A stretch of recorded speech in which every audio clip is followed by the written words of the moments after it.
The silence in the ballroom was absolute. You could have heard a pin drop in another state. All those eager, calculating faces, Tyler's smug triumph, Regina's cold disapproval, the manager's panic, froze. Then, they slowly cracked, revealing the confusion and shock underneath. My son Lucas wiped his cream-smeared face on his sleeve, ruining the Balenciaga pajamas I'd told him 100 times not to play in, and clung to my leg. "I'm sorry, Dad. The cake looked really good." I placed a hand on his head, my eyes never leaving the manager. "You were saying? About arresting the thief?" The manager's face cycled through shades of purple and white. He looked from me to Lucas, to my wrinkled but undoubtedly real sleepwear, and then to the security guards who had frozen mid-step. He made a sound like a choked engine. Mr. Brown, there's been a terrible misunderstanding, sir. We were just concerned for the young master's safety. His safety was fine until your waiter started screaming and your guests tried to use him as a networking opportunity," I said flatly. I looked at the waiter who was now trembling. "You still think I stole these?"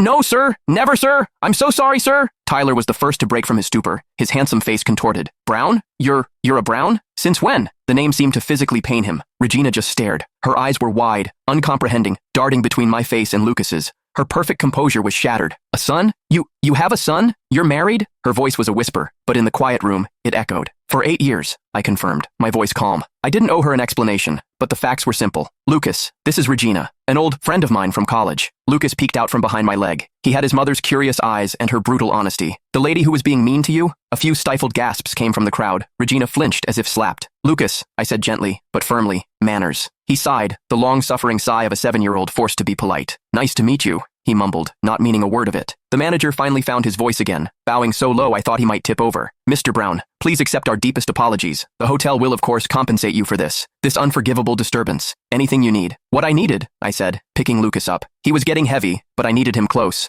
"Was to find my son, who wandered out of our suite because someone," I gave him a look, "forgot the rule about not leaving without Dad." "The cake," Lucas whispered again, by way of explanation. "We'll discuss the cake later." I turned to leave. The crowd parted like the Red Sea, every eye on us. "Daniel, wait!" Regina's voice stopped me. She took a step forward, her earlier coldness replaced by something raw and frantic. Tyler tried to hold her arm, but she shook him off. You said you'd only ever love me. In this life, you said." The words tumbled out, messy and desperate, a stark contrast to her polished image moments before. I turned to look at her, really look at her. The society star, the brilliant businesswoman, clinging to a decade-old promise I'd made to a ghost. The ghost of the woman I thought she was before she jumped off that ship.